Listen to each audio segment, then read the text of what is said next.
Hi everyone. Today we're going to look at your nervous system and your business. And you may notice these last few weeks or even few months, I've been mainly recording the podcast at our apartment on the west side of Maui. And today I'm back on the north shore of Maui. So you're going to hear a lot more bird noises, potentially some roosters, all sorts of natural noises. So you're welcome. I'm sure it's good for you. So, as I mentioned in episode 38, behind the scenes of the Alchemical Business Intensive launch, I've been working with the planetary deity Mercury for the past couple months. He governs commerce, marketing, travel, the internet, and he's also associated with the nervous system. So, if you've ever seen an illustration of the nervous system in the body, this may make sense to you. It looks like tributaries spidering off a large river, carrying water to various parts of a land. It could be like a trade route carrying goods from one part of the world to the far reaches of the globe. It's how our body senses and then carries that information to other parts of our body, kind of like the internet. The nervous system is the most complex and highly organized body system in our bodies, and it actually greatly affects our business. And that's what we're going to be going into today. And especially as highly sensitive people, empaths, and intuitives. So let's look at how the nervous system works to start us off. The nervous system takes in information through our senses: touch, taste, smell, sight, sound, and then processes the information and triggers various reactions in our body, such as making your muscles move or causing you to feel pain. It can be reflexive reactions like pulling your hand off of a hot stove top or shivering when you get too chilled, or more conscious reactions like eating another bite when you taste something you like. So through our nervous system, we communicate with the outside world. Can you see why this would be ruled by Mercury, the god who travels and carries messages between worlds? It also controls various mechanisms in our body, including metabolic processes. It literally dictates how we digest life, or our inability to digest life, as you see when you get into the sympathetic nervous system in a bit.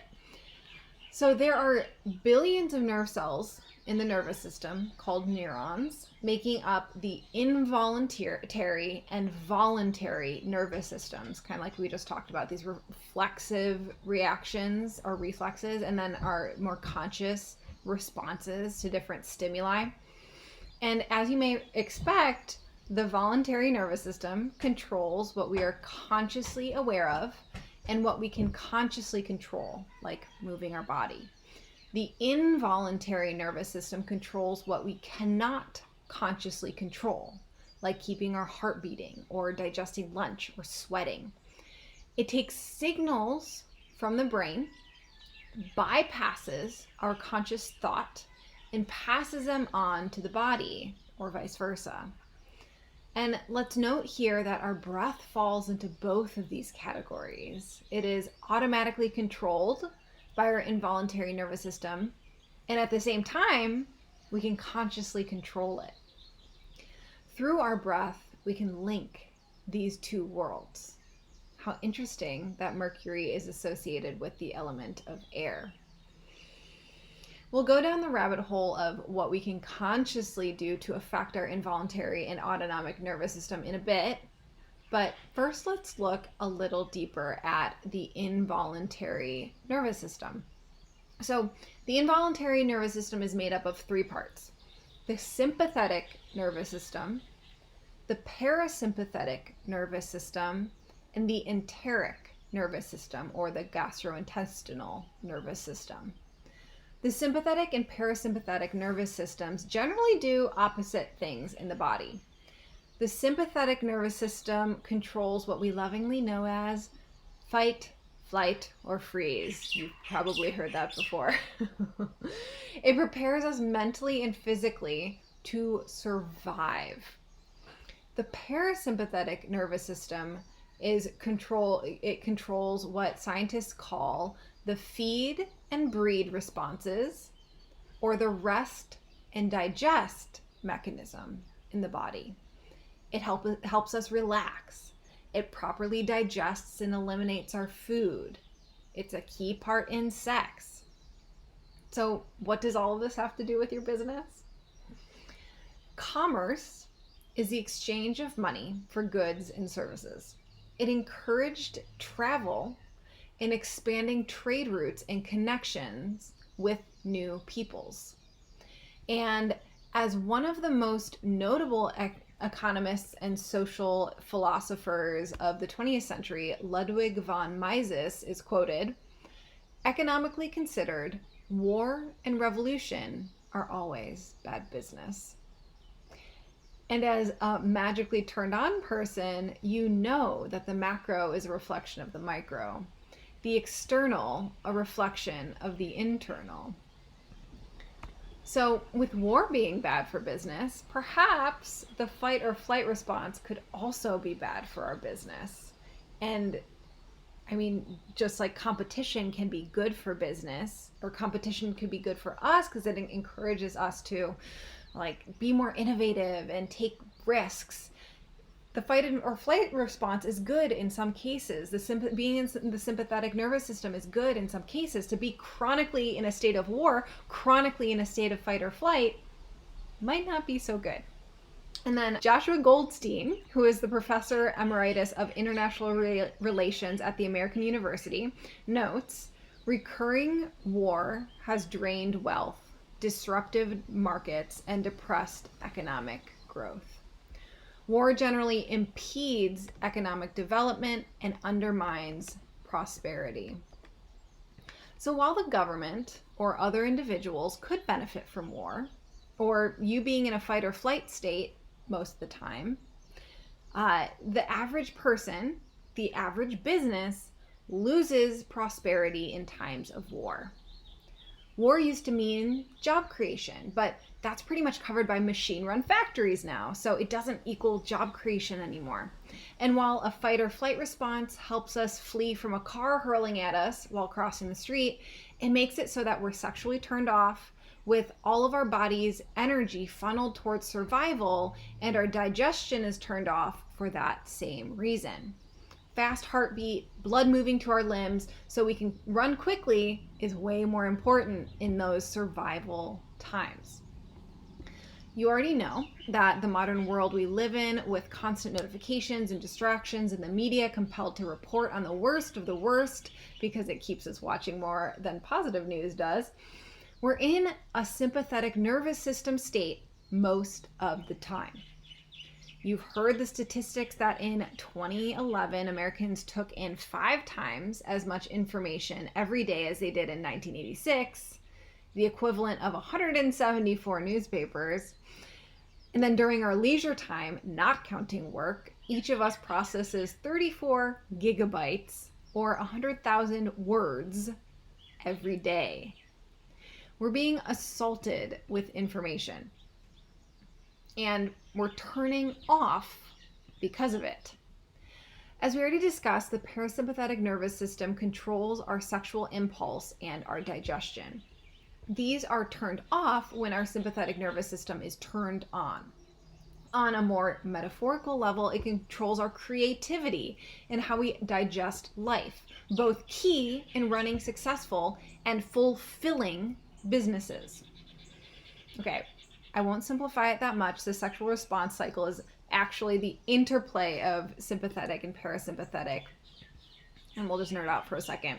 Desire in the brain triggers excitement, the sympathetic nervous system, which peaks at orgasm, which in turn triggers the parasympathetic nervous system. But that trigger was desire, not stress or war or a looming deadline. Okay, sorry for that tangent. So digesting life is when we actually digest the information that we take in. And I'm not only talking about what we read or see or hear.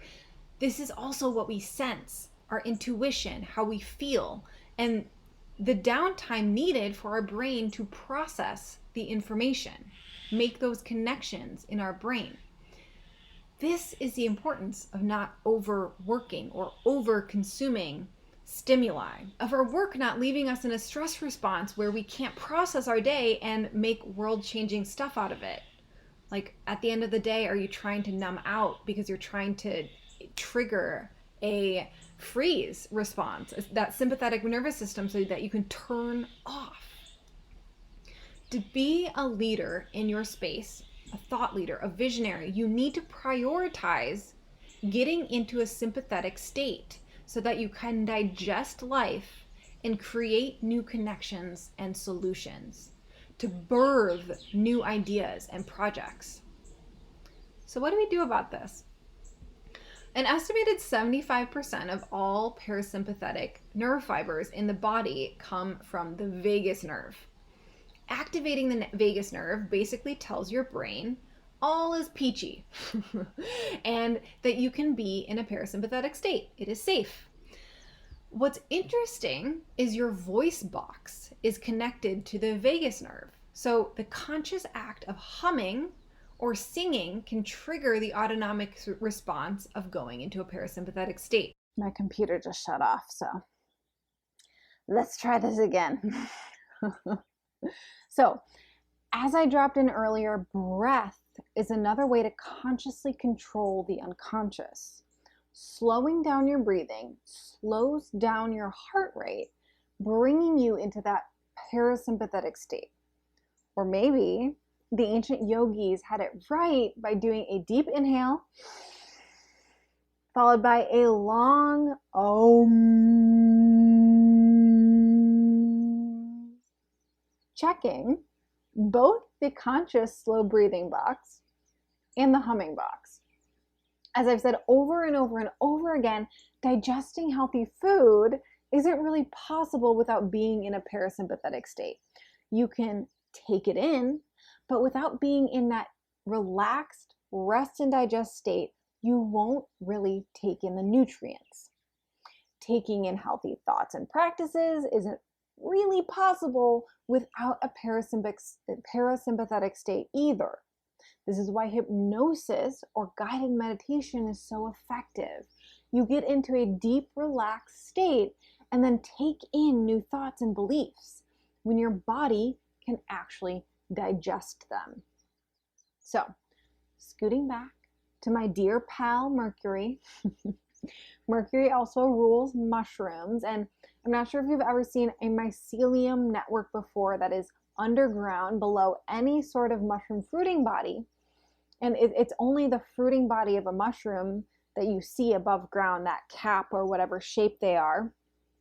And then this huge, massive network of mycelium is connecting all of the fruiting bodies that are above ground in this below ground structure. If you've seen a mycelium network before, then you know that it looks very, very much like our nervous system. The expanse of mycelium, these long, thin white fibers reaching out through the ground, connecting everything and communicating with one another. The largest known organism in the world is the large mycelium network underneath an ancient aspen forest. Miles and miles, acres and acres wide. It has been known that it will actually allow different aspen trees to communicate with one another so that a tree in the sunlight can transfer photosynthesis through the mycelium, this mushroom structure that's separate from the tree, and transfer the photosynthesis to a tree that is in the shade, that doesn't have access to sunlight.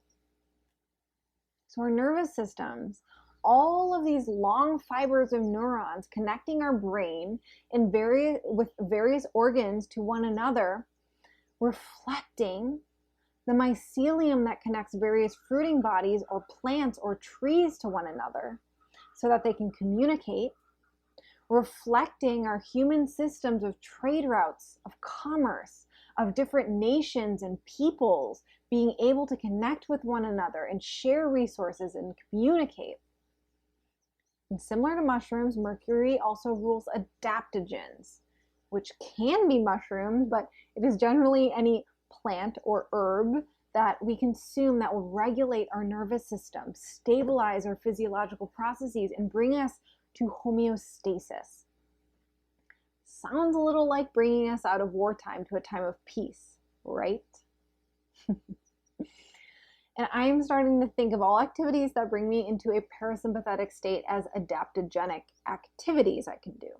So breath work, yoga, pleasure, singing, meditation, connecting with friends, long walks, long baths, baking. Maybe that idea can help you too. Because beyond being in a sympathetic state, helping us to be turned on, creative, digesting life, it also helps us to receive pleasure and other good things. When we don't feel safe, we can't really receive. Like our example of not being able to fully digest nutrients when we eat while in a sympathetic nervous system state, when that state is activated. You see this with a tight throat, a tight jaw, a tense gut. Your stress response is activated and you're not relaxed enough to take in life, to receive life. And you probably all already know this on some level. I took the women in the Alchemical Business Intensive through an exercise of connecting with themselves as the visionary CEOs of their business versus being a micromanager of their business. And every single one of them saw their visionary CEO as relaxed, trusting, at ease, in pleasure. They knew somehow, some way, that to get to their next level of success and fulfillment in business, they have to be in a relaxed, receptive state. So that is all for today, my friends. As always, you can reach me on Instagram at The Dirty Alchemy. I'd love to hear from you. Let me know what your favorite practices are to get into a parasympathetic state, or your new commitment to getting out of a fight, flight, freeze response on a daily basis. And next week, I'm talking with Brooke Adams Law on why and how to write a book to serve your business success, when not to write a book. So see you next Thursday, and you have a great week.